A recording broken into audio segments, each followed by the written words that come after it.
10 questions à se poser avant d'investir dans des actions pour sélectionner évidemment les meilleures actions. Bonjour à tous, bienvenue sur la chaîne Investir. Si ce n'est pas déjà fait, je vous invite à vous abonner en cliquant sur le petit bouton juste en dessous. Je vous rappelle qu'en vous abonnant toutes les semaines, vous aurez droit à du nouveau contenu sur l'investissement en bourse. Donc on va voir ensemble 10 questions qu'on peut se poser pour vraiment identifier les meilleures actions afin de ne pas faire fausse route et de ne pas faire un investissement qu'on regretterait après sur le long terme. Première étape, première question que vous pouvez vous poser, c'est quelles entreprises ont un fort potentiel. Avant de choisir quelles actions acheter, il faut d'abord faire une première recherche et une sélection des entreprises qui vont valoir la peine d'investir. Pour cela, vous allez visiter le site investing.com qui répertorie l'ensemble des entreprises qui vont être cotées en bourse partout dans le monde. Donc c'est pas uniquement les actions qui sont dans votre pays, c'est vraiment les actions à échelle mondiale. Ensuite, ce que vous allez faire, c'est filtrer ces entreprises selon des critères. Ce que je vous conseille, c'est vraiment d'utiliser ce filtre pour garder uniquement les entreprises qui ont des bilans positifs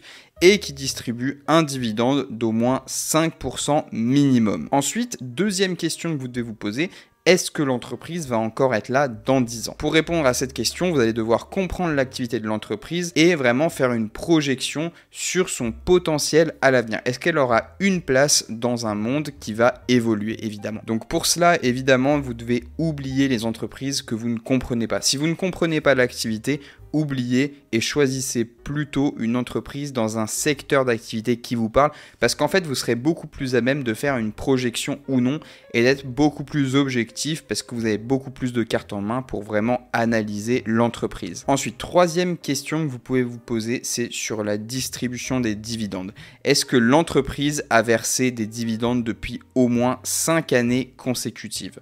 Si l'entreprise va verser de façon conséquente et fréquente des dividendes, ça veut dire qu'en fait elle est stable sur le long terme et c'est un indicateur qui est extrêmement positif pour vraiment évaluer la santé financière d'une entreprise. Rappelez-vous de la notion aristocrate du dividende, les entreprises qui versent vraiment depuis très longtemps, depuis plus de 5 années, des dividendes de manière consécutive, c'est des entreprises quand même qui sont solides et qui tiennent. Ensuite, est-ce que l'entreprise a plus de 500 millions de dollars de capitalisation boursière? Pour ceux qui ne sont pas familiers avec le terme, la capitalisation boursière correspond à la valorisation au prix de marché de l'ensemble des actions d'une entreprise. Certaines entreprises, on dit d'elles qu'elles sont too big to fail, ça veut dire qu'elles sont trop grosses pour faire faillite. En fait, elles ont un impact tellement important dans l'économie, donc au niveau aussi bien des emplois que des investisseurs que des banques, qu'en cas de faillite, les banques centrales renfloueraient les caisses de ces entreprises et les mettraient à flot. C'est donc un critère qui est extrêmement rassurant pour nous les investisseurs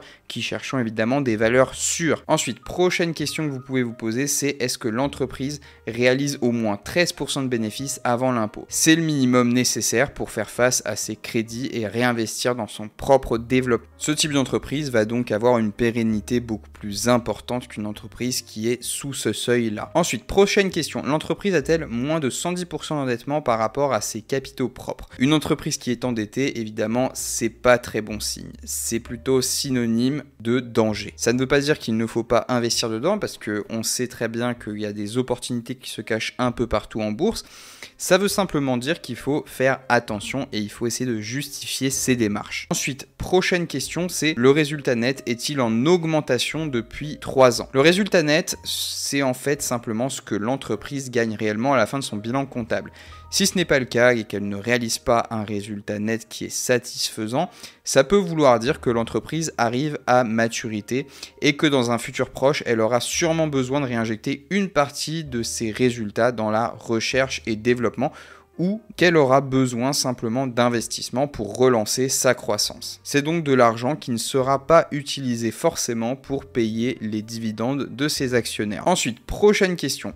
Le PER est-il compris entre 3 et 14? Le PER, qu'est-ce que c'est? Le PER, ça correspond à la valeur de l'action de l'entreprise comparée à celle des autres entreprises du même secteur. Assurez-vous de ne pas payer trop cher une action, mais de ne pas la payer non plus trop peu cher, ce qui serait un signe de risque aussi. Ensuite, dernière question que vous pouvez également vous poser, c'est la valeur de l'action de l'entreprise augmente-t-elle d'au moins 5% par an ces 5 dernières années? Donc ça atteste vraiment d'une stabilité de la stratégie de l'entreprise et de son activité.